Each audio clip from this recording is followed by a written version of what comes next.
بسم الله الرحمن الرحيم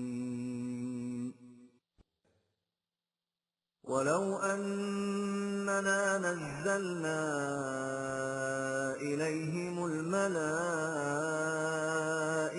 وكلمهم الموتى وحشرنا عليهم كل شيء قبلا ما كانوا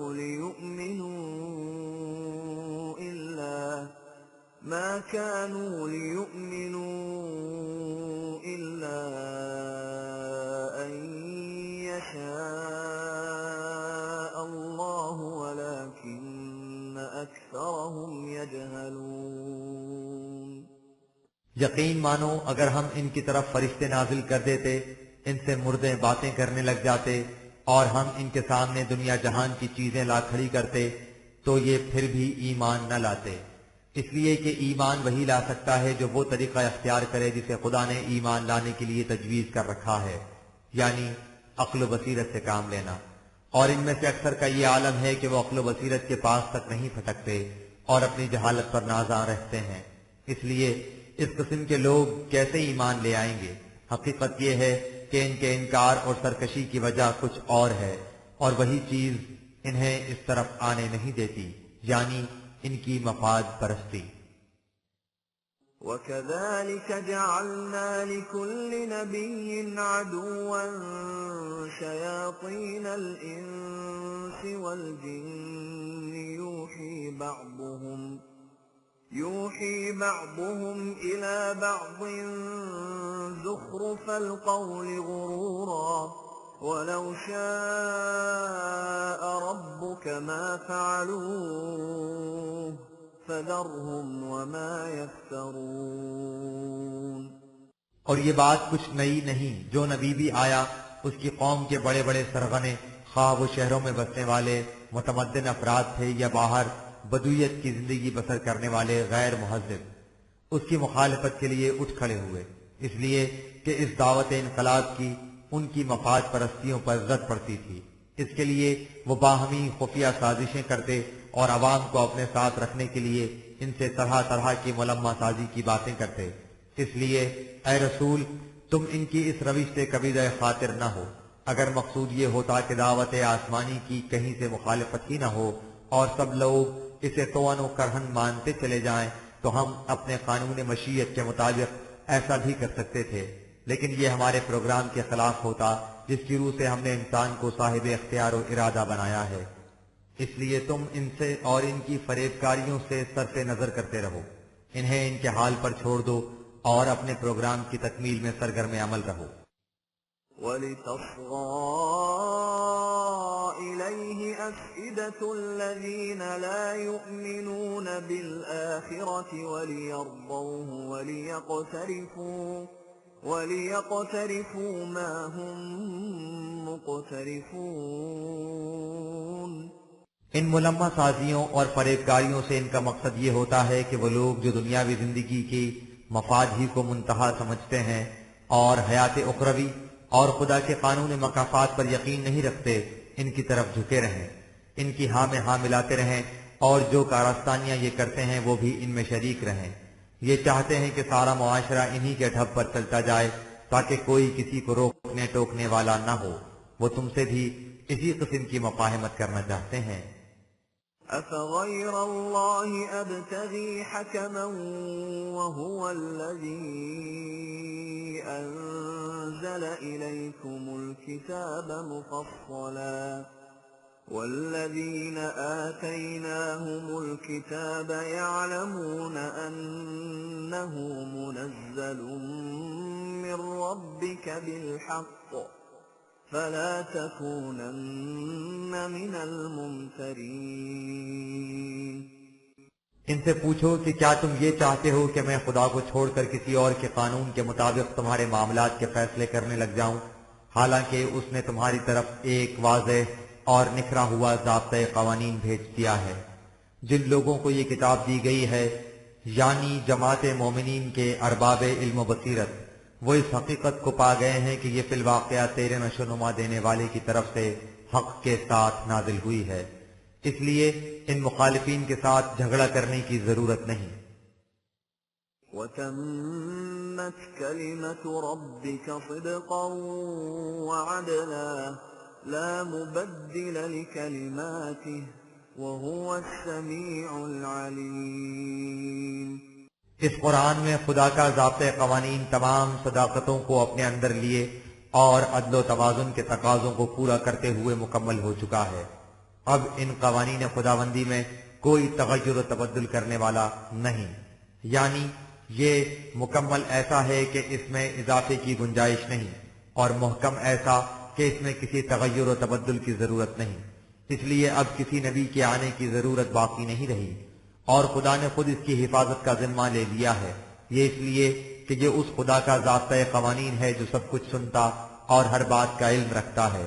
اس لیے یہ ہو نہیں سکتا کہ انسانی رہنمائی کے لیے جو کچھ دیا جانا ضروری تھا اس میں سے کوئی بات لا علمی کی بنا پر رہ گئی ہو۔ وَإِن تُطِعْ أَكْثَرَ مَن فِي الْأَرْضِ يُضِلُّوكَ عَن سَبِيلِ اللَّهِ إِن يَتَّبِعُونَ إِلَّا الظَّنَّ وَإِنْ هُمْ إِلَّا يَخْرُصُونَ۔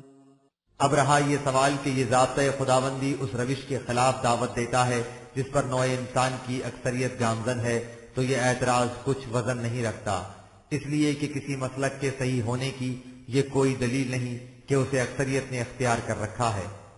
اگر تم اس خیال کے مطابق لوگوں کی اکثریت کا اتباع شروع کر دو تو یہ چیز تمہیں خدا کی راہ سے ہٹا کر گمراہ کر دے گی۔ دنیا کی اکثریت کا تو یہ عالم ہے کہ لوگ محض ظن و تخمین کے پیچھے ہو لیتے ہیں اور یقینی علم کے بجائے قیاس آرائیوں سے کام لیتے رہتے ہیں۔ اس کے برعکس خدا کی وحی جو کچھ پیش کرتی ہے وہ سرتاسر علم و حقیقت پر مبنی ہوتا ہے۔ إِنَّ رَبَّكَ هُوَ أَعْلَمُ مَن يَضِلُّ عَن سَبِيلِهِ وَهُوَ أَعْلَمُ بِالْمُهْتَدِينَ۔ لہذا گمراہی اور راست روی کا معیار خدا کی وحی ہو سکتی ہے، یہی وہ معیار ہے جس کے مطابق تیرا پروردگار فیصلہ کرتا ہے کہ کون اس کے تجویز کردہ راستے سے ہٹ گیا اور کون اس پر چل رہا ہے۔ فَكُلُوا مِمَّا ذُكِرَ اسْمُ اللَّهِ عَلَيْهِ إِن كُنتُم بِآيَاتِهِ مُؤْمِنِينَ۔ اس معیار کی روشنی میں تم ان اہل کتاب کے اس اعتراض کا جائزہ لو جو یہ کہتے ہیں کہ قرآن نے بعض ایسی چیزوں کو حلال کیوں قرار دے دیا جنہیں وہ حرام سمجھتے ہیں۔ حرام اور حلال کا معیار خدا کی وحی ہو سکتی ہے، کسی کا اپنا مسلک نہیں ہو سکتا، خواہ اس مسلک پر چلنے والوں کی تعداد کتنی ہی کیوں نہ ہو۔ لہذا اگر تم قوانین خداوندی قرآن پر ایمان رکھتے ہو تو جن چیزوں کو خدا نے حلال قرار دیا ہے ان میں سے جن پر خدا کا نام لیا جائے انہیں نہایت اطمینان سے کھاؤ۔ وَمَا لَكُمْ أَلَّا تَأْكُلُوا مِمَّا ذُكِرَ اسْمُ اللَّهِ عَلَيْهِ وَقَدْ فَصَّلَ لَكُم مَّا حَرَّمَ عَلَيْكُمْ إِلَّا مَا اضْطُرِرْتُمْ إِلَيْهِ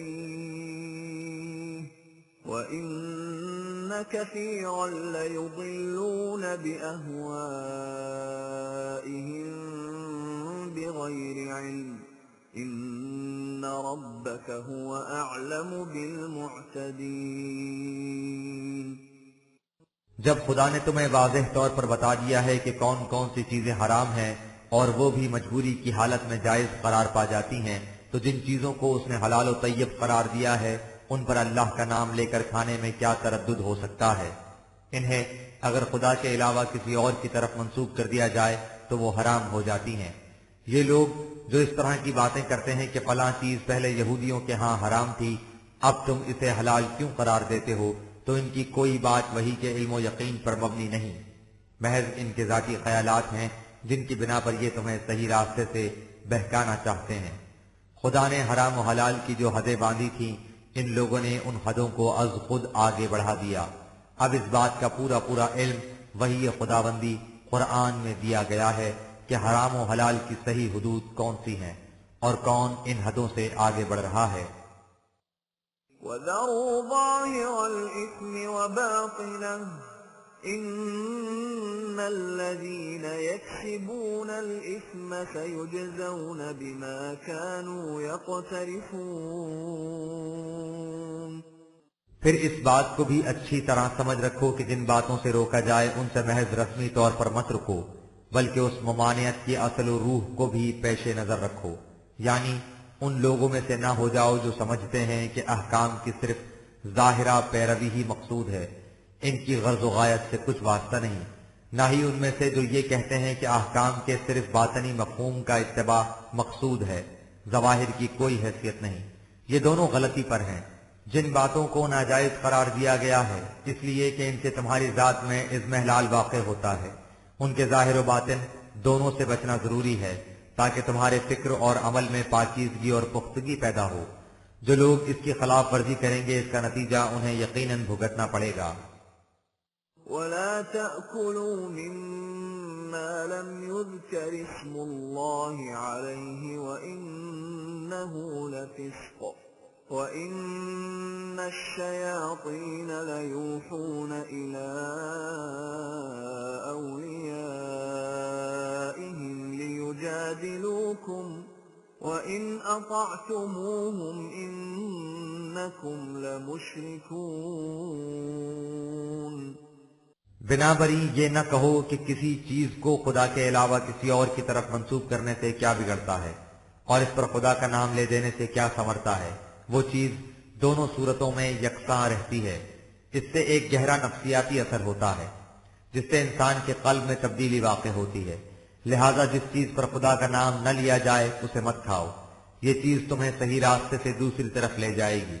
مخالفین کی جماعت کے سرغنے اپنے رفقا کو اکساتے رہتے ہیں کہ وہ تم سے ان باتوں میں الجھتے جھگڑتے رہیں اور کوشش کریں کہ تم ان کی بات مان جاؤ۔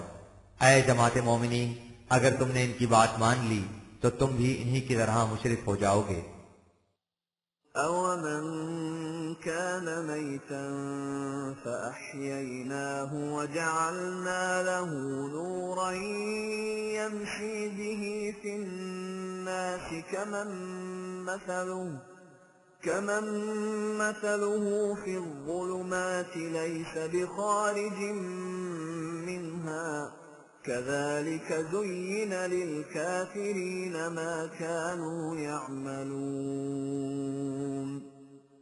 تم اپنی اور ان کی حالت کا موازنہ یوں کرو کہ ایک شخص مردہ ہو، اسے از سر نو زندگی عطا ہو جائے، اس کے بعد اسے ایسی نورانی قندیل دے دی جائے جس سے وہ خود بھی روشنی میں چلے اور دوسروں کو بھی صحیح راستے پر چلائے۔ اس کے برعکس دوسرا شخص ہے جو سخت تاریکیوں میں گھرا ہوا ہے اور ان سے نکلنا نہیں چاہتا۔ کیا یہ دونوں برابر ہو سکتے ہیں؟ کبھی نہیں۔ یہی حالت ان صداقت سے انکار کرنے والوں کی ہے۔ انہیں تمکادل کی طرح اندھیرا بہت اچھا لگتا ہے اور روشنی آنکھوں میں کھٹکتی ہے، اس لیے یہ وحی خداوندی کے بجائے اپنے خود ساختہ معتقدات اور رسومات میں خوش رہتے ہیں۔ وَكَذَلِكَ جَعَلْنَا فِي كُلِّ قَرْيَةٍ أَكَابِرَ مُجْرِمِيهَا لِيَمْكُرُوا فِيهَا وَمَا يَمْكُرُونَ إِلَّا بِأَنفُسِهِمْ وَمَا يَشْعُرُونَ۔ یہ ہے وہ نفسیاتی کیفیت جس کی بنا پر ہمیشہ یہ ہوتا رہا کہ جہاں کسی نے خدا کے عالمگیر نظام ربوبیت کی دعوت دی، وہاں کے اکابر مجرمین نے اس دعوت کی مخالفت کے لیے منصوبے باندھنے شروع کر دیے۔ اگر وہ ذرا بھی عقل و شعور سے کام لیتے تو ان پر یہ حقیقت کھل جاتی کہ ان کی اس منصوبہ بندی میں خود ان کا اپنا نقصان تھا، اس لیے کہ نظام خداوندی کا قیام ان کی بہتری کے لیے تھا۔ اگر کسی گاؤں کے لوگ اپنے ہاں ہسپتال بنانے کی مخالفت کریں تو یہ مخالفت خود ان کے اپنے مفاد کے خلاف ہوگی۔ وَإِذَا جَاءَتْهُمْ آيَةٌ قَالُوا لَن نُّؤْمِنَ حَتَّى نُؤْتَىٰ مِثْلَ مَا أُوتِيَ رُسُلُ اللَّهُ أَعْلَمُ حَيْثُ يَجْعَلُ رِسَالَتَهُ سَيُصِيبُ الَّذِينَ أَجْرَمُوا صَغَارٌ عِندَ اللَّهِ وَعَذَابٌ شديد وعذاب شديد بما كانوا يمكرون۔ پھر ان کی کیفیت یہ ہے کہ جب ان کی طرف ہماری کوئی وحی آتی ہے تو یہ کہتے ہیں کہ ہم تو اس پر صرف اس صورت میں ایمان لائیں گے کہ جس طرح رسولوں پر وحی نازل ہوتی ہے اسی طرح ہم پر بھی براہ راست وحی نازل ہو۔ ان سے کہہ دو کہ خارجی دنیا میں تو خدا کا قانون یہی ہے کہ وہ ہر نوع کے ہر فرد کو براہ راست وہ رہنمائی دے دیتا ہے جس کے مطابق اس نے زندگی بسر کرنی ہوتی ہے، لیکن انسانی دنیا میں اس کا یہ پروگرام نہیں۔ یہاں یہ قاعدہ ہے کہ ایک منتخب فرد کو وحی دی جاتی ہے اور وہ اس وحی کو دوسرے انسانوں تک پہنچاتا ہے، اور یہ بات ان کی مرضی پر چھوڑتا ہے کہ وہ چاہے اسے تسلیم کریں اور چاہے اس سے انکار کر دیں۔ اگر ہر فرد کو براہ راست وحی دی جائے تو اشیاء کائنات کی طرح انسان بھی اس وحی کے مطابق زندگی بسر کرنے پر مجبور ہو جائے اور عقل و فکر کو کام میں لا کر صحیح فیصلہ کرنے کا سوال باقی نہ رہے۔ حالانکہ یہی چیز باعث شرف انسانیت ہے۔ اس مقصد کے لیے خدا خوب جانتا ہے کہ وہ کون سا فرد ہے جسے اس بلند منصب یعنی وحی دیے جانے کے لیے منتخب کرنا چاہیے، لیکن یہ سب ان کی کٹ حجتیاں ہیں۔ اصل یہ ہے کہ ناجائز کمائی کا لہو کچھ اس طرح ان کے منہ کو لگ گیا ہے کہ یہ اسے چھوڑنا چاہتے ہی نہیں۔ ان سے کہہ دو کہ تم جو جی میں آئے کر دیکھو، تمہیں ایک دن اس نظام کے آگے جھکنا پڑے گا اور اس وقت تمہیں ان سازشوں کی سخت سزا ملے گی۔ فمن يرد الله أن يهديه يشرح صدره للإسلام ومن يرد أن يضله يجعل صدره ضيقا حرجا كأنما يصعد في السماء كذلك يجعل الله الرجس على الذين لا يؤمنون۔ اس قسم کی دونوں جماعتیں شروع سے چلی آ رہی ہیں، یعنی ماننے والوں کی اور مخالفت کرنے والوں کی، اور یہ کچھ خدا کے قانون کے مطابق ہوتا ہے۔ وہ قانون یہ ہے کہ جو شخص تعصب اور کمزرسی کو چھوڑ کر اپنی نگاہوں میں اتنی وسعت اور سینے میں اتنی کشاد پیدا کر لے کہ اسلام کے حقائق پر سچے دل سے غور و فکر کر سکے، اس پر صحیح راستہ واضح ہو جاتا ہے۔ لیکن جو شخص تعصب اور تنگ نظری سے کام لے اس پر یہ راہ واضح نہیں ہوتی۔ تعصب سے اس کا سینہ اس قدر تنگ ہو جاتا ہے کہ حق کا قبول کرنا اس کے نزدیک بڑی سخت گھاٹی پر چڑھنے کے مترادف ہو جاتا ہے، جہاں قدم قدم پر اس کا سانس پھول جائے۔ جو لوگ عقل و فکر سے کام نہ لیں اور یوں ہی وحی کی صداقت سے انکار کیے جائیں، ان پر بات واضح ہو نہیں سکتی۔ ان کے لیے معاملہ ہمیشہ مشتبہ رہتا ہے۔ وَهَذَا صِرَاطُ رَبِّكَ مُسْتَقِيمًا قَدْ فَصَّلْنَا الْآيَاتِ لِقَوْمٍ يَذَّكَّرُونَ۔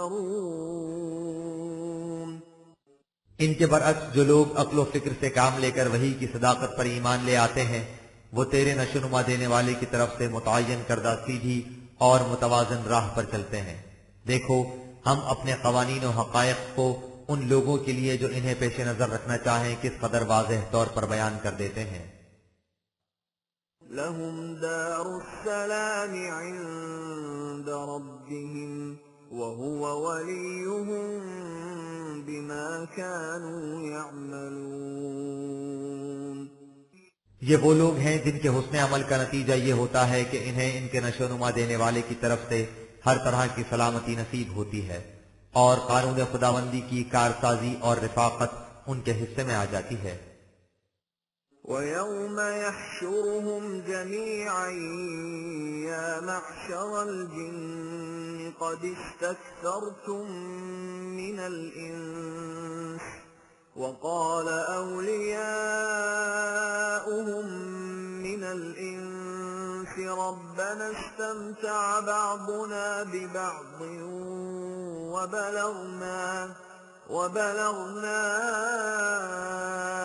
أَجَلَنَا الَّذِي أَجَّلْتَ لَنَا قَالَ النَّارُ النار مثواكم خالدين فيها إلا ما شاء الله إن ربك حكيم عليم. جب وہ نظام قائم ہوگا تو ان مخالفین کی تمام پارٹیاں اکٹھی کی جائیں گی. شہری لوگ جو اسکیمیں بنایا کرتے تھے اور بدوی جو ان اسکیموں کو کامیاب بنانے کے لیے ان کے دست و بازو بنا کرتے تھے، ان بدوی لوگوں سے کہا جائے گا کہ تم ان شہری پارٹیوں سے بہت کچھ فائدہ اٹھایا، اور ان پارٹیوں کے سرغنے اس حقیقت کے اعتراف پر مجبور ہوں گے کہ ہم اس دعوت کی مخالفت میں ایک دوسرے کو استعمال کیا کرتے تھے، تاکہ وہ وقت آ پہنچا جو ہمارے اعمال کے ظہور نتائج کے لیے مقرر تھا، اور آج ہم اس طرح بندھے کھڑے ہیں. ان سے کہا جائے گا کہ تمہارا ٹھکانہ تباہیوں کا وہ جہنم ہے جس میں تمہیں ہمیشہ رہنا ہوگا. اس میں تبدیلی خدا ہی کے قانون کے مطابق ہو سکتی ہے اور ایسا ہوگا نہیں. وہ قانون یکسر علم و حکمت پر مبنی ہے. وَكَذَلِكَ نُوَلِّي بَعْضَ الظَّالِمِينَ بَعْضًا بِمَا كَانُوا يَكْسِبُونَ. اس طرح ہم سرکش لوگوں کی مختلف پارٹیوں کو ان کے مشترکہ جرم کی بنا پر ایک دوسرے کے ساتھ ملا دیا کرتے ہیں، اور یوں وہ اپنے کیے کی سزا بھگتنے کے لیے ایک ہی بن جاتے ہیں. يَا مَعْشَرَ الْجِنِّ وَالْإِنسِ أَلَمْ يَأْتِكُمْ رُسُلٌ مِّنكُمْ يَقُصُّونَ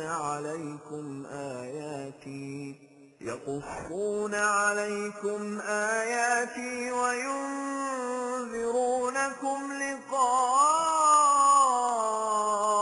يَوْمِكُمْ هَٰذَا قَالُوا شَهِدْنَا عَلَىٰ أَنفُسِنَا وَغَرَّتْهُمُ الْحَيَاةُ الدُّنْيَا وَشَهِدُوا عَلَىٰ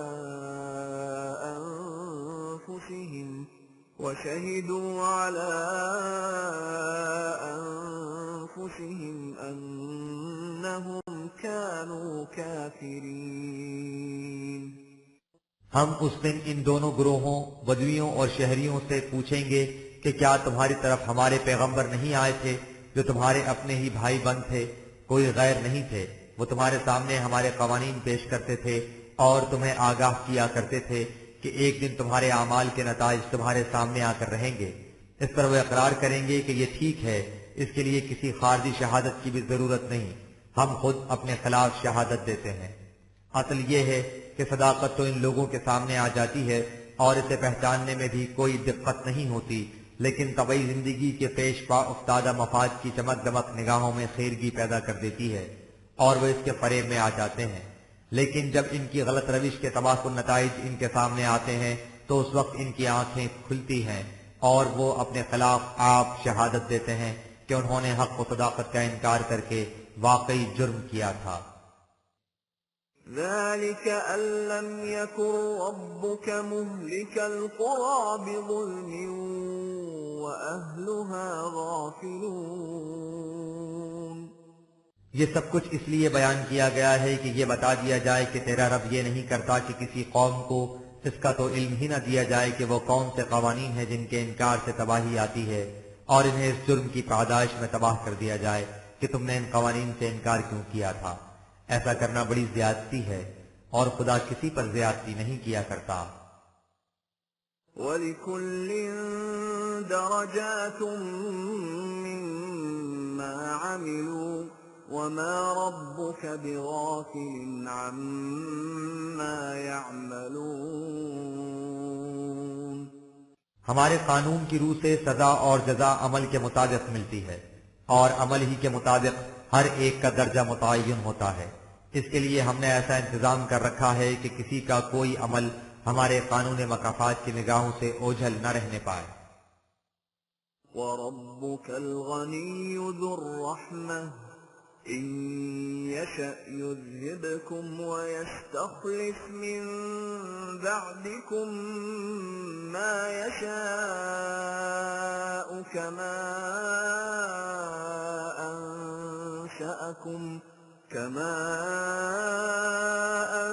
أَنشَأَكُم مِّن ذُرِّيَّةِ لقوم آخرين ان سے کہہ دو کہ خدا کا نظام کسی خاص قوم کا محتاج نہیں کہ وہ اسی کے ہاتھوں قائم ہوگا، کسی اور کے ہاتھوں قائم نہیں ہو سکے گا۔ وہ اپنی مہربانی سے ہر قوم کو نشو و نما حاصل کرنے کے مواقع بہم پہنچاتا ہے، اسی طرح اس نے تمہیں بھی مواقع بہم پہنچائے ہیں۔ اگر تم اس کے قانون کے مطابق ان مواقع سے فائدہ نہ اٹھاؤ گے اور اپنے اندر زندہ رہنے کی صلاحیت پیدا نہیں کرو گے تو وہ تمہیں زندہ قوموں کی صف سے نکال دے گا اور تمہاری جگہ کوئی اور قوم لے لے گی، جس طرح اس نے تمہیں بنی اسرائیل کی تباہی کے بعد ایک دوسری قوم بنی اسماعیل کی نسل سے اٹھا کھڑا کیا ہے۔ انما توعدون لآت وما انتم بمعجزین۔ اسے بگوش ہوش سن لو کہ ہماری یہ تنذیر خالی دھمکی نہیں، جو کچھ تم سے کہا جاتا ہے وہ ہو کر رہے گا، تم ہمیں ایسا کرنے سے باز نہیں رکھ سکتے، تم ہمیں بے بس نہیں کر سکتے۔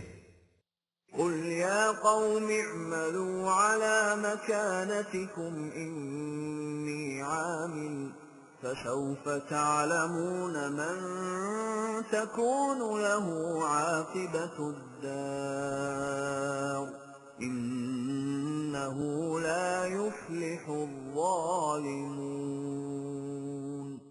ان سے کہہ دو کہ اس باب میں کسی بحث و تمہیس یا جھگڑے جھمیلے کی ضرورت نہیں، تم اپنے پروگرام کے مطابق کام کرتے جاؤ، میں اپنے پروگرام کے مطابق کام کرتا ہوں۔ اس کے بعد نتائج خود بتا دیں گے اور بہت جلد بتا دیں گے کہ آخر الامر دنیا میں کامیابی کسے ہوتی ہے، اس لیے کہ یہ خدا کا اٹل قانون ہے کہ جو قوم انسانیت کے حقوق میں کمی کرتی ہے اس کی کھیتی کبھی برابر نہیں ہو سکتی۔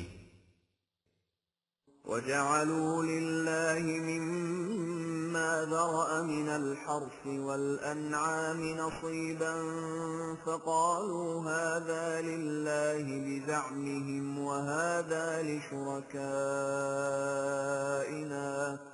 فَمَا كَانَ لِشُرَكَائِهِمْ فَلَا يَصِلُ إِلَى اللَّهِ وَمَا كَانَ لِلَّهِ فَهُوَ يَصِلُ إِلَى شُرَكَائِهِمْ سَاءَ مَا يَحْكُمُونَ۔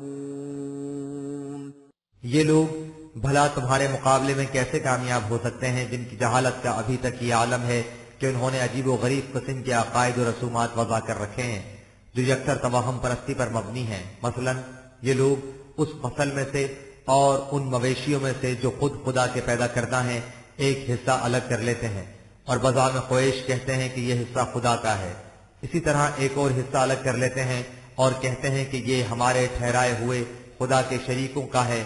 جو حصہ اپنے ٹھہرائے ہوئے شریکوں کے لیے مختص کرتے ہیں اسے ان کے پیر پروہت لے جاتے ہیں، ان میں سے اللہ تک کچھ نہیں پہنچتا، یعنی خدا کے مستحق بندوں کو نہیں ملتا، اور جو حصہ اللہ کے لیے نکالتے ہیں وہ بھی ان کے پیر پروہت یہ کہہ کر لے جاتے ہیں کہ ہم اسے اللہ تک پہنچا دیں گے۔ اس طرح نام تو اللہ کا لیتے ہیں اور لے جاتے ہیں ان کے وہ پروہت جو معبودان باطل کے نمائندے بنتے ہیں۔ ذرا سوچئے کہ ان کے یہ عقائد کس قدر برے ہیں۔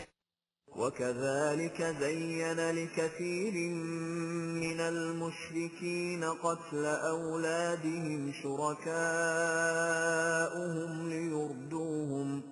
لِيُرْدُوهُمْ وَلِيَلْبِسُوا عَلَيْهِمْ دِينَهُمْ وَلَوْ شَاءَ اللَّهُ مَا فَعَلُوهُ فَذَرْهُمْ وَمَا يَفْتَرُونَ۔ یہیں تک بس نہیں، ان کی توہم پرستی اور جہالت کا یہ عالم ہے کہ جنہیں یہ خدا کا شریک ٹھہراتے ہیں ان کے متعلق ان کا عقیدہ یہ ہے کہ اگر ہم ان کے حضور اپنی اولاد قربان کر دیں تو یہ بہت بڑا نیکی کا کام ہے۔ یہ سب ان کے مذہبی پیشواؤں کی کارستانیاں ہیں جو اس قسم کی توہم پرستیوں کو دین خداوندی کا نقاب اڑا کر پیش کرتے ہیں، اور سادہ لوگ عقیدت مندوں کے ہاتھوں ان کی اولاد جیسی عزیز شے کو ہلاک کرا دیتے ہیں۔ ہم جانتے ہیں کہ اس قسم کی باتوں کو دیکھ کر تمہارا جی بہت کرتا ہے اور تم چاہتے ہو کہ یہ اس قسم کے عقائد کو چھوڑ کر صحیح دین اختیار کر لیں، لیکن جیسا کہ پہلے بھی کہا جا چکا ہے یہ کچھ افہام و تفہیم کے ذریعے کرنا ہوگا، ورنہ اگر انسان کو مجبوراً سیدھے راستے پر چلانا مقصود ہوتا تو ان کی کیا مجال تھی کہ یہ اس قسم کی حرکات کرتے۔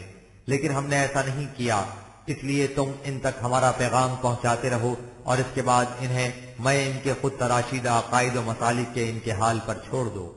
وقالوا هذه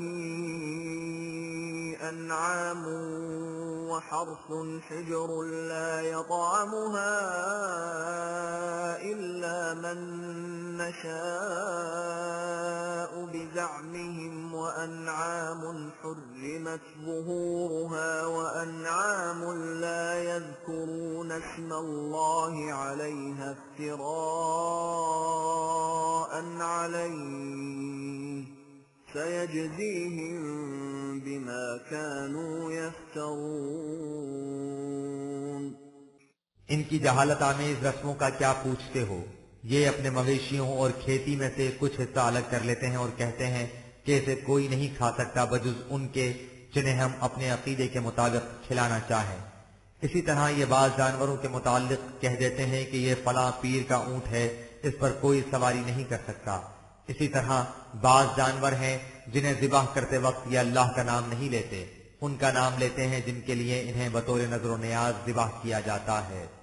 اب ان قریب وہ وقت آنے والا ہے جب ان کے اس قسم کے خود تراشیدہ عقائد و رسومات کے نتائج ان کے سامنے آ جائیں گے۔ اب جہالت اور توہم پرستی کا دور جانے والا ہے۔ وقالوا ما في بطون هذه الأنعام خالصة لذكورنا ومحرم على أزواجنا وإن يكن ميتة فهم فيه شركاء سيجزيهم وصفهم إنه حكيم عليم۔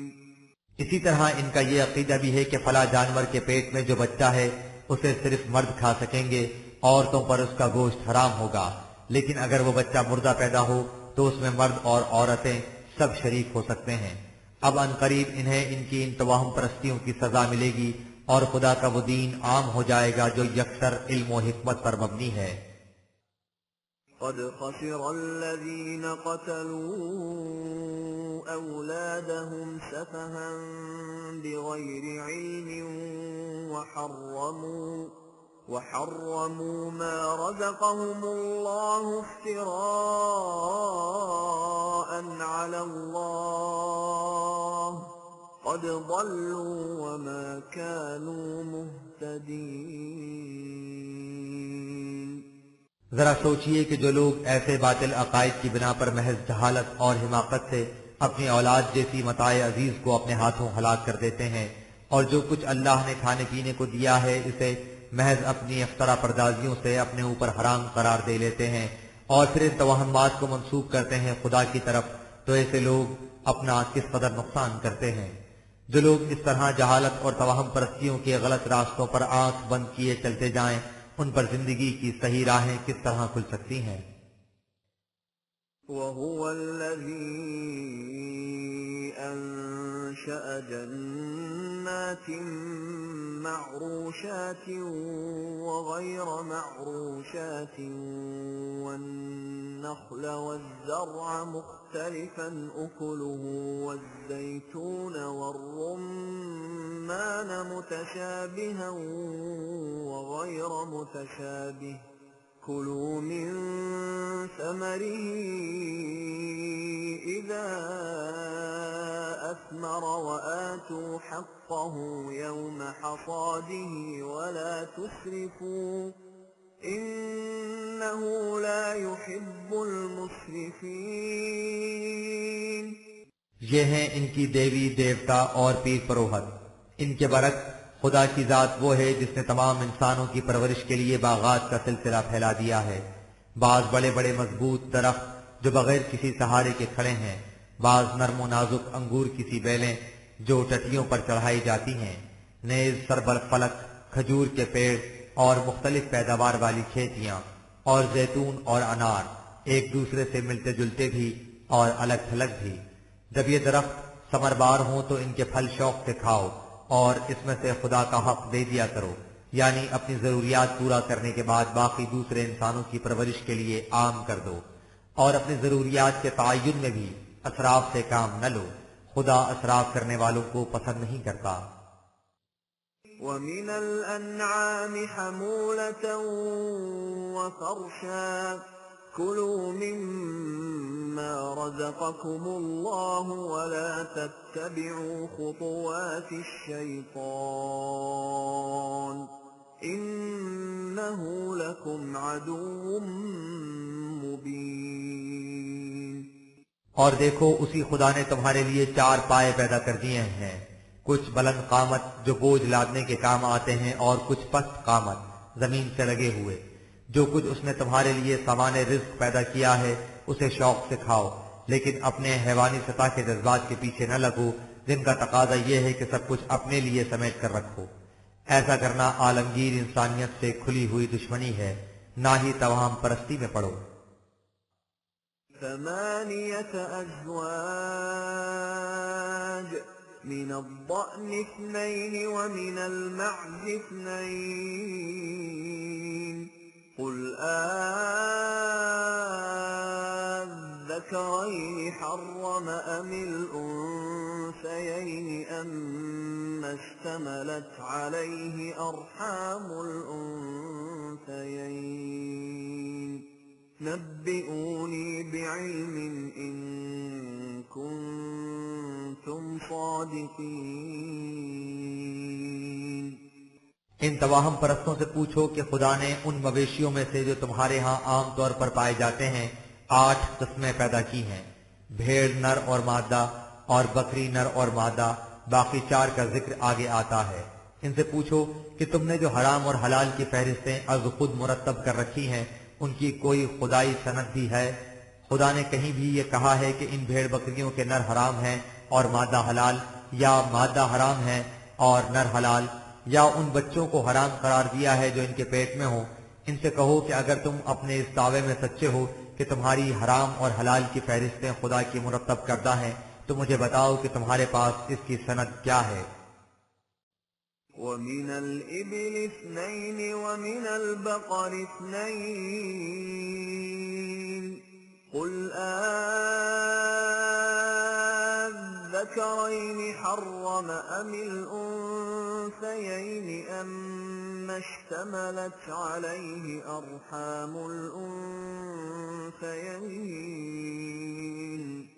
أَمْ كُنتُمْ شُهَدَاءَ إِذْ وَصَّاكُمُ اللَّهُ بِهَذَا فَمَنْ أَظْلَمُ مِمَّنِ افْتَرَى عَلَى اللَّهِ كَذِبًا لِيُضِلَّ النَّاسَ بِغَيْرِ عِلْمٍ إِنَّ اللَّهَ لَا يَهْدِي الْقَوْمَ الظَّالِمِينَ۔ اسی طرح خدا نے نر اور مادہ اونٹ پیدا کیے ہیں اور گائے اور بیل بھی، یہ سب مل کر 8 نر اور مادہ ہو گئے، یعنی 4 نر اور 4 مادہ۔ ان سے پوچھو کہ کیا ان میں سے بھی خدا نے نروں کو حرام کیا ہے یا مادنیوں کو، یا ان بچوں کو جو ان کے پیٹ میں ہوں؟ تم جو کہتے ہو کہ تمہاری حرام و حلال کی تقسیم خدائی تقسیم ہے تو بتاؤ کہ جب خدا نے ایسا حکم دیا تھا تو تم اس وقت موجود تھے؟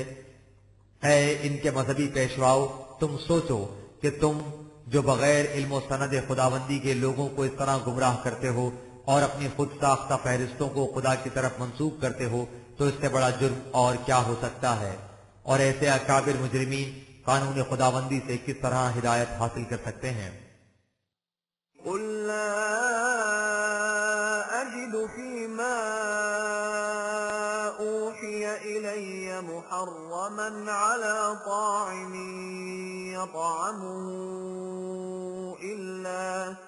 إِلَّا أَن يَكُونَ مَيْتَةً أَوْ دَمًا مَّسْفُوحًا أَوْ لَحْمَ خِنزِيرٍ فَإِنَّهُ رِجْسٌ أَوْ فِسْقًا أُهِلَّ لِغَيْرِ اللَّهِ بِهِ فَمَنِ اضْطُرَّ غَيْرَ بَاغٍ وَلَا عَادٍ فَإِنَّ رَبَّكَ غَفُورٌ رَّحِيمٌ۔ ان سے کہو کہ حرام و حلال کا اختیار صرف خدا کو ہے، اس نے میری طرف جو کچھ وحی کیا ہے میں اس میں سے کسی چیز کو جسے عام طور پر لوگ کھاتے ہیں حرام نہیں پاتا بجز ان 4 چیزوں کے، یعنی مردار، بہتا ہوا لہو، خنزیر کا گوشت، حکم خداوندی کی علی الرغم، ان کا کھانا شرف انسانیت کی نشوونما کے روک دینے کا باعث اور غلط راستوں کی طرف لے جانے کا موجب ہے۔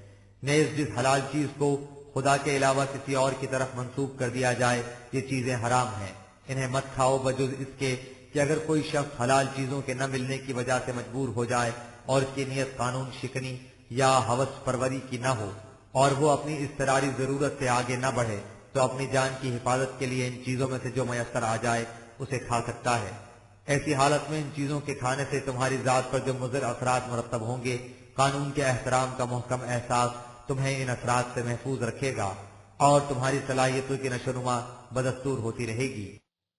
وعلى الذين هادوا حرمنا كل ذي ظفر ومن البقر والغنم حرمنا عليهم شحومهما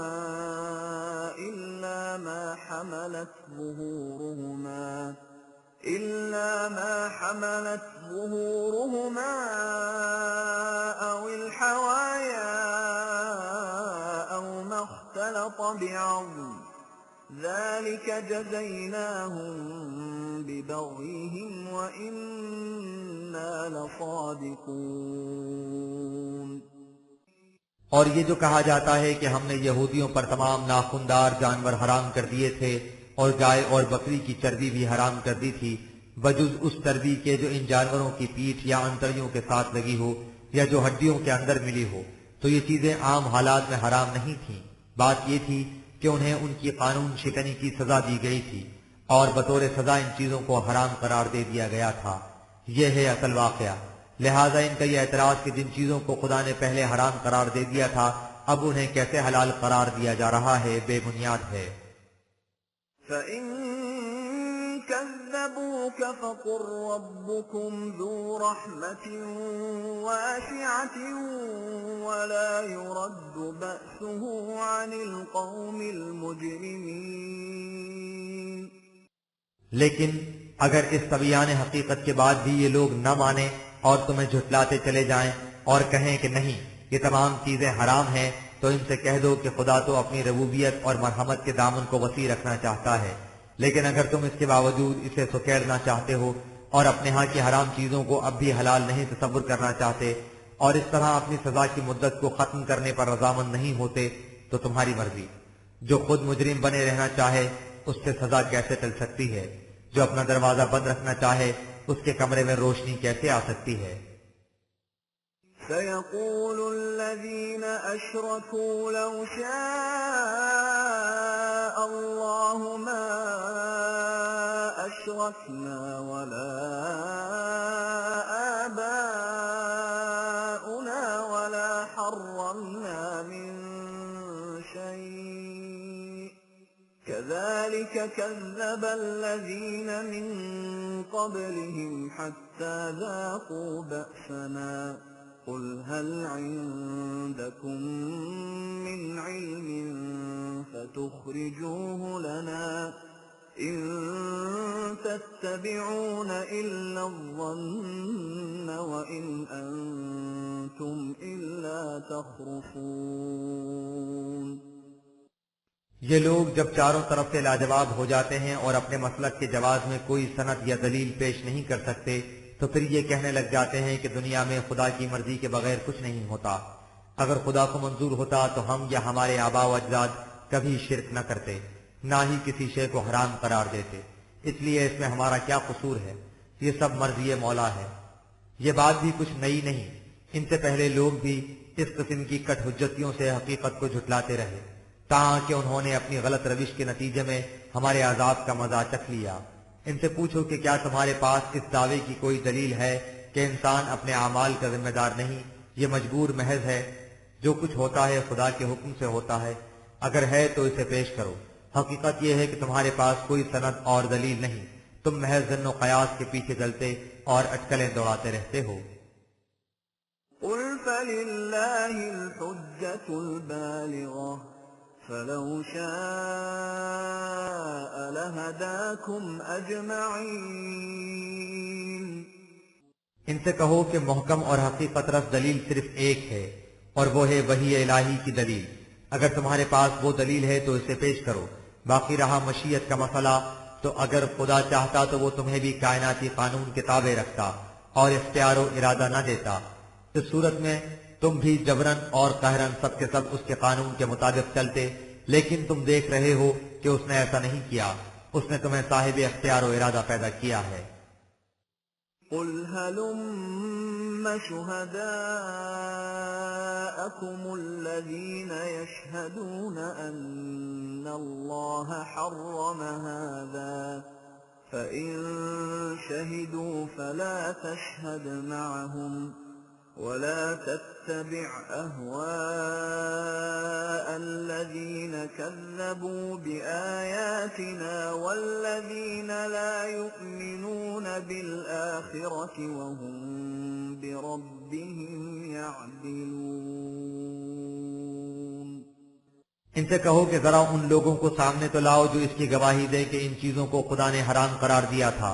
اگر یہ اپنے احبار و رہبان کو لائیں تو ان سے اس باب میں خدا کی سند مانگو۔ اگر وہ اس پر بھی اپنی ضد سے باز نہ آئیں تو تم ان سے کہہ دو کہ ہم تمہارے ساتھ اس غلط مسلک کے صحیح ہونے کی شہادت نہیں دے سکتے۔ جو لوگ دین خداوندی کی تکذیب کریں، مستقبل کی زندگی اور خدا کے قانون مکافات پر یقین نہ رکھیں، کیونکہ اگر انہیں اس قانون پر یقین ہو تو وہ یہ کچھ کریں ہی کیوں، اور اپنی خود ساختہ شریعت کو وحی خداوندی کا درجہ دے دیں، تم ان کے مسلک کی پیروی مت کرو۔ قل تعالوا أتل ما حرم ربكم عليكم ألا تشركوا به شيئا وبالوالدين إحسانا ولا تقتلوا أولادكم من إملاق نحن نرزقكم وإياهم ولا تقربوا الفواحش ما ظهر منها وما بطن ولا تقتلوا النفس التي حرم الله إلا بالحق ذلكم وصاكم به لعلكم تعقلون۔ یہ تو رہا کھانے پینے کی چیزوں کے متعلق۔ اس کے بعد ان سے کہو کہ آؤ میں تمہیں بتاؤں کہ تمہارے نشوونما دینے والے نے تم پر کن باتوں کو واجب قرار دیا ہے۔ یہ کہ نمبر 1، خدا کے ساتھ کسی کو شریک مت ٹھہراؤ، یعنی اس کے قانون کے ساتھ کسی اور کے قانون کو واجب الاتباع نہ سمجھو، اطاعت صرف خدا کے قوانین کی کرو۔ نمبر 2، والدین کے ساتھ حسن سلوک سے پیش آؤ، وہ بڑھاپے کی وجہ سے تمہاری نگران اور تمہاری مدد کے محتاج ہیں، ان کی مدد کرو اور اس طرح جو کمی ان میں آ گئی ہے اسے پورا کر دو۔ نمبر 3، اپنی اولاد کو اس خدشے سے کہ ان پر خرچ کرنے سے تم غریب ہو جاؤ گے صحیح تعلیم و تربیت اور نشوونما سے محروم نہ رکھو۔ ہمارا نظام اس بات کی ذمہ داری لیتا ہے کہ وہ تمہارے لیے اور تمہاری اولاد کے لیے سامان زیست مہیا کرے گا۔ نمبر 4، بے حیائی کی باتوں کے قریب بھی نہ پھٹکو، خواہ وہ کھلی ہوئی بے حیائی ہو یا پوشیدہ۔ نمبر 5، کسی جان کو جسے خدا نے واجب الاحترام قرار دیا ہے ناحق قتل مت کرو، ناحق قتل نفس بڑا سنگین جرم ہے۔ یہ ہیں وہ اہم امور جن کا تمہیں خدا نے حکم دیا ہے تاکہ تم عقل و فکر سے کام لے کر ان پر کاربند رہو۔ ولا تقربوا مال اليتيم إلا بالتي هي أحسن حتى يبلغ أشده وأوفوا الكيل والميزان بالقسط لا نكلف نفسا إلا وسعها وإذا قلتم فاعدلوا ولو كان ذا قربى وبعهد الله أوفوا ذلكم وصاكم به لعلكم تذكرون۔ نمبر 6، یتیموں کے مال کو ہاتھ تک نہ لگاؤ الا یہ کہ خود ان کے فائدے اور نگہداشت کے لیے عمدہ طریق سے کچھ خرچ کرنا پڑے، یہ بھی اس وقت تک کہ وہ جوانی کی عمر کو نہ پہنچے۔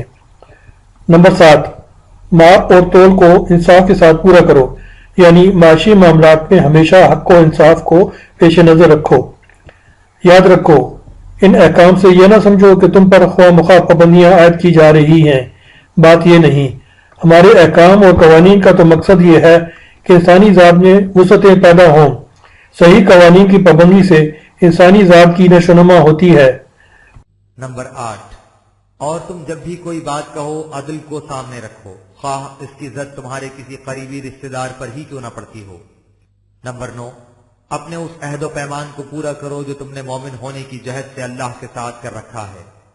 یہ ہے وہ احکام جنہیں خدا اس لیے بیان کرتا ہے کہ تم انہیں زندگی کے ہر گوشے میں اپنے سامنے رکھو۔ وَأَنَّ هَذَا صِرَاطِي مُسْتَقِيمًا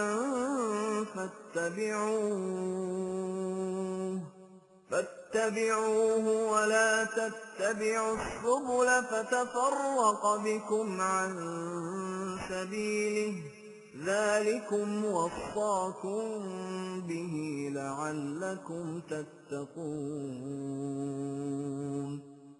ان سے کہہ دو کہ یہ ہے تمہارے خدا کی مقرر کردہ توازن بدوش راہ جو تمہیں سیدھی منزل مقصود تک لے جائے گی۔ میں بھی اسی راہ پر چلتا ہوں، تم بھی اسی پر چلو۔ اسے چھوڑ کر اور راستوں کو اختیار نہ کرو، وہ تمہیں خدا کی راہ سے الگ کر دیں گے۔ اس نے تمہیں اس کا اس لیے حکم دیا ہے کہ تم زندگی کے تمام خطرات سے محفوظ رہ کر امن و سلامتی سے اپنے نصب العین تک جا پہنچو۔ ثم آتينا موسى الكتاب تماما على الذي أحسن وتفصيلا لكل شيء وهدى ورحمة لعلهم بلقاء ربهم يؤمنون۔ ان سے یہ بھی کہہ دو کہ ہم نے اس سے پیشتر موسیٰ کو بھی اسی قسم کا ضابطۂ قوانین دیا تھا تاکہ اس کے ذریعے اس قوم پر اتمام نعمت کر دیا جائے جو حسن کارانہ انداز سے زندگی بسر کرے۔ اس میں تمام ضروری احکام کو الگ الگ کر کے نکھار کر بیان کر دیا گیا تھا۔ اس میں صحیح رہنمائی اور انسانی ذات کی نشوونما کا سامان تھا۔ یہ سب اس لیے دیا گیا تھا کہ وہ قوم خدا کے قانون مکافات عمل پر یقین رکھے۔ وَهَذَا كِتَابٌ أَنزَلْنَاهُ مُبَارَكٌ فَاتَّبِعُوهُ وَاتَّقُوا لَعَلَّكُمْ تُرْحَمُونَ۔ اب اس کے بعد یہ مبارک کتاب قرآن کریم دی گئی ہے، بس اب تم سب اس کا اتباع کرو اور تقریبی راستوں سے بچتے رہو تاکہ تمہاری انسانی صلاحیتوں کی نشوونما ہو سکے۔ أَن تَقُولُوا إِنَّمَا أُنزِلَ الْكِتَابُ عَلَى طَائِفَتَيْنِ مِن قَبْلِنَا وَإِن كُنَّا عَن دِرَاسَتِهِمْ لَغَافِلِينَ۔ یہ کتاب اس لیے بھی تمہاری طرف نازل کی گئی ہے کہ تم یہ نہ کہو کہ ہم سے پہلے یہود و نصارہ کی طرف جو کتاب بھیجی گئی تھی ہم اس کے پڑھنے پڑھانے سے ناواقف تھے۔ أَوْ تَقُولُوا لَوْ أَنَّا أُنزِلَ عَلَيْنَا الْكِتَابُ لَكُنَّا أَهْدَىٰ مِنْهُمْ فَقَدْ جَاءَكُم بَيِّنَةٌ مِّن رَّبِّكُمْ وَهُدًى وَرَحْمَةٌ فَمَنْ أَظْلَمُ مِمَّن كَذَّبَ بِآيَاتِ اللَّهِ وَصَدَفَ عَنْهَا سَنَجْزِي الَّذِينَ يَصْدِفُونَ عَنْ آيَاتِنَا سُوءَ الْعَذَابِ بِمَا كَانُوا يَصْدِفُونَ۔ یا تم یہ کہو کہ اگر ہماری طرف بھی ضابطۂ قوانین بھیجا جاتا تو ہم ان سے بھی زیادہ ہدایت یافتہ بن کر دکھاتے، لہذا تمہاری طرف بھی تمہارے نشوونما دینے والے کی طرف سے وہ کتاب آ گئی جس میں واضح دلائل ہیں، اس میں سفر زندگی کے لیے صحیح رہنمائی ہے اور انسانی ذات کے نشوونما کا پورا پورا سامان۔ اب یہ بتاؤ کہ اس سے زیادہ بدبخت اور کون ہوگا جو احکام خداوندی کو جھٹلائے اور ان سے منہ موڑ لے، لیکن جو لوگ ان سے منہ موڑتے ہیں وہ کسی اور کا نقصان نہیں کرتے، خود اپنا ہی نقصان کرتے ہیں۔ ان کی اس روش کا نتیجہ ان کے لیے بدترین قسم کی تباہی ہوگا۔ هل ينظرون إلا أن تأتيهم الملائكة أو يأتي ربك أو يأتي بعض آيات ربك يوم يأتي بعض آيات ربك لا ينفع نفسا إيمانها لم تكن آمنت من قبل أو كسبت في إيمانها خيرا قل انتظروا إنا منتظرون۔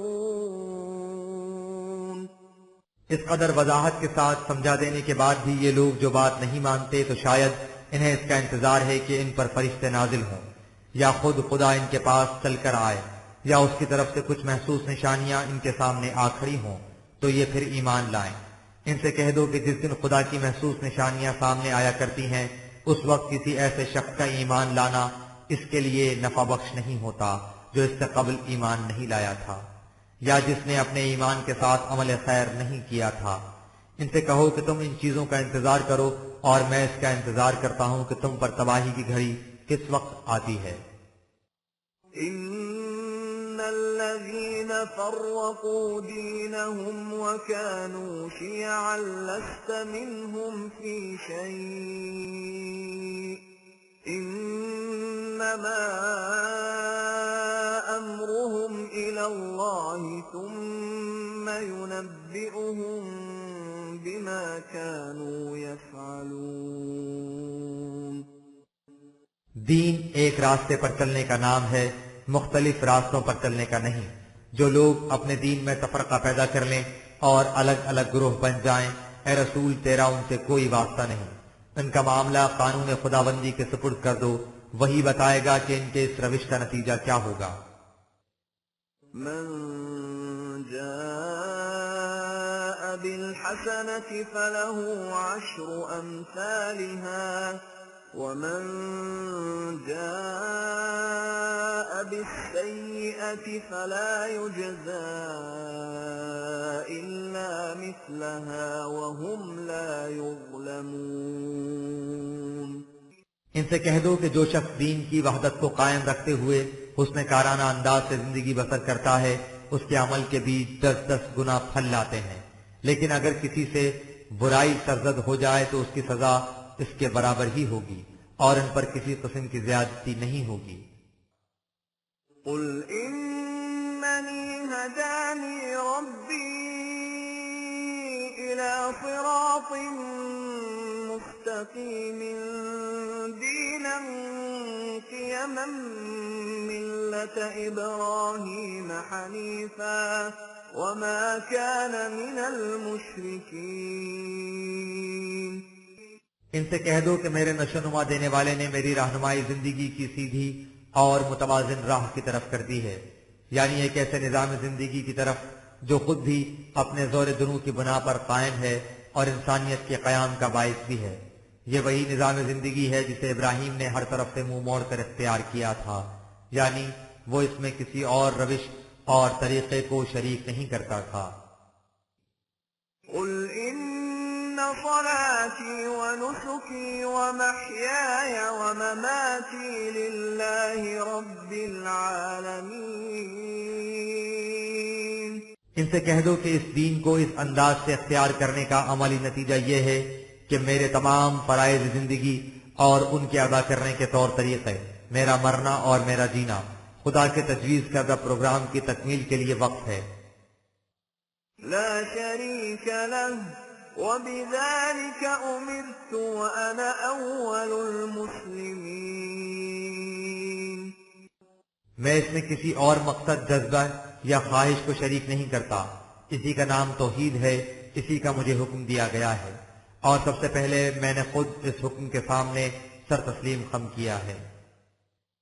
قل أغير الله أبغي ربا وهو رب كل شيء ولا تكسب كل نفس إلا عليها ولا تزر وازرة وزر أخرى ثم إلى ربكم مرجعكم فينبئكم بما كنتم فيه تختلفون. ان سے کہو کہ کیا تم چاہتے ہو کہ میں خدا کو چھوڑ کر کسی اور نشو نما دینے والے کو تلاش کروں، حالانکہ وہ کائنات کی ہر شے کا نشو نما دینے والا ہے. انسانی صلاحیتوں کے بارے میں اس کا قانون نشو نما یہ ہے کہ انسان اپنے ہر عمل کا ذمہ دار خود ہوتا ہے اور اس کا نتیجہ اسے ہی بھگتنا پڑتا ہے. کوئی بوجھ اٹھانے والا کسی دوسرے کا بوجھ نہیں اٹھا سکتا. ہر ایک کا قدم خود بخود خدا کے قانون مکافات کی طرف اٹھتا ہے. ہر ایک کے اعمال کے نتائج اس کے مطابق مرتب ہوتے ہیں اور وہیں سے ان معاملات کے فیصلے ہوتے ہیں جن میں لوگ اختلاف کرتے ہیں. وهو الذي جعلكم خلائف الأرض ورفع بعضكم فوق بعض درجات ليبلوكم فيما آتاكم إن ربك سريع العقاب وإنه لغفور رحيم. خدا وہ ہے جس نے اپنے قانونی مشیت کے مطابق تمہیں سابقہ اقوام کا جانشین بنایا ہے. اسی کے قانون کے مطابق مختلف اقوام کے مختلف مدارج متعین ہوتے ہیں تاکہ یہ دیکھ لیا جائے کہ جس قوم کو جو کچھ دیا جاتا ہے وہ اسے کس مقصد کے لیے کام میں لاتی ہے. خدا کا قانون مکافات اقوام کے اعمال کے نتائج ساتھ کے ساتھ مرتب کیے جاتا ہے، لیکن جو اقوام اس کے قانون کے مطابق اپنی صلاحیتوں کو کافی مستحکم کر لیتی ہیں وہ چھوٹی موٹی لغزشوں کے نقصان رساں اثرات سے محفوظ رہتی ہیں اور ان کی نشو و نما میں فرق نہیں آتا. جو ایسا نہیں کرتی وہ تباہ ہو جاتی ہیں.